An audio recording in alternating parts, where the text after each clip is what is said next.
ನಮಸ್ಕಾರ. ಈ ದಿನ 78ನೇ ಭಾರತ ಸ್ವಾತಂತ್ರ್ಯ ದಿನಾಚರಣೆ ಆಚರಿಸ್ತಾ ಇದ್ದೀವಿ. ಎಲ್ರಿಗೂ ಶುಭಾಶಯಗಳು. ನಾವು ಕೋಲಾರ ವಾಹನ ಚಾಲನಾ ಡ್ರೈವಿಂಗ್ ಸ್ಕೂಲ್ ಅಸೋಸಿಯೇಷನ್ನ ಅಧ್ಯಕ್ಷರು ಚಿದಂಬರಂ ಅಂತೇಳಿ. ನಮ್ಮ ಡ್ರೈವಿಂಗ್ ಸ್ಕೂಲ್ ಬಾಲಿಕರ ವತಿಯಿಂದ ಇವತ್ತು ನಾವು ಸ್ವಾತಂತ್ರ್ಯ ದಿನಾಚರಣೆಯನ್ನು ಆಚರಣೆ ಮಾಡ್ತಾಯಿದ್ದೀವಿ. ಎಲ್ರಿಗೂ ಶುಭಾಶಯಗಳನ್ನು ಹೇಳ್ತಾ, ದೇಶಕ್ಕಾಗಿ ಮಹಾತ್ಮ ಗಾಂಧಿ, ಜವಾಹರ್ಲಾಲ್ ನೆಹರು, ಡಾಕ್ಟರ್ ಅಂಬೇಡ್ಕರ್ ಈ ಥರ ಮಹನೀಯರು ದೇಶಕ್ಕೆ ಸ್ವಾತಂತ್ರ್ಯಕ್ಕಾಗಿ ಹೋರಾಡಿ ನಮಗೆ ಸ್ವಾತಂತ್ರ್ಯ ಧರಿಸ್ಕೊಟ್ಟಿದ್ದಾರೆ. ನಾವು ಈ ಸ್ವಾತಂತ್ರ್ಯವನ್ನು ಕಾಪಾಡಿಕೊಂಡು ಹೋಗಬೇಕಾಗಿ ಎಲ್ಲರಲ್ಲಿ ಮನವಿ ಮಾಡ್ತಾಯಿದ್ದೀವಿ. ಬ್ರಿಟಿಷರ ದಾಸ್ಯದಿಂದ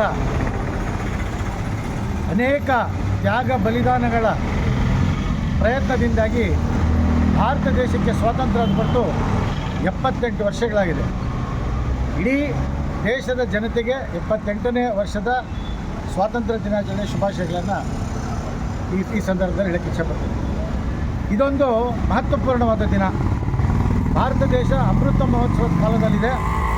ಇದರಲ್ಲಿ ಅನೇಕ ಯೋಜನೆಗಳು ಇವತ್ತು ಸರ್ಕಾರದಲ್ಲಿ ಬರ್ತಾ ಇದ್ದರೂ ಸಹ ಜನತೆಗೆ ತಲುಪ್ತಾ ಇಲ್ಲ.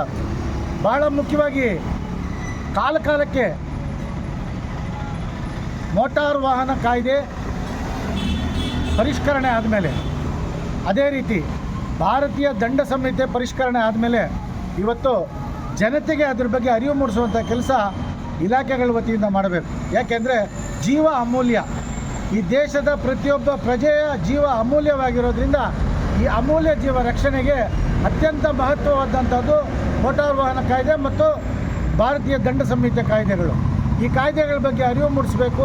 ಅದ್ರ ಜೊತೆಗೆ ಕೋಲಾರ ಜಿಲ್ಲಾ ಡ್ರೈವಿಂಗ್ ಸ್ಕೂಲ್ ಅಸೋಸಿಯೇಷನ್ನು ಮುಂದಿನ ದಿನಗಳಲ್ಲಿ ಶಾಲಾ ಕಾಲೇಜುಗಳಲ್ಲಿ ವಿದ್ಯಾರ್ಥಿಗಳಿಗೆ ಮತ್ತು ವಿದ್ಯಾರ್ಥಿನಿಯರಿಗೆ ಚಾಲನಾ ಪರವಾನಗಿಯನ್ನು, ಕಲಿಕಾ ಪರವಾನಗಿಯನ್ನು ಯಾವ ರೀತಿ ಪಡ್ಕೋಬೇಕು ಅನ್ನೋದ್ರ ಬಗ್ಗೆ ಅರಿವು ಮೂಡಿಸುವಂಥ ಕಾರ್ಯಕ್ರಮವನ್ನು ಇನ್ನೊಂದು ವಾರದಲ್ಲಿ ಎಲ್ಲ ತಾಲೂಕುಗಳಲ್ಲಿ ಹಮ್ಮಿಕೊಳ್ತಾ ಇದ್ದೇವೆ.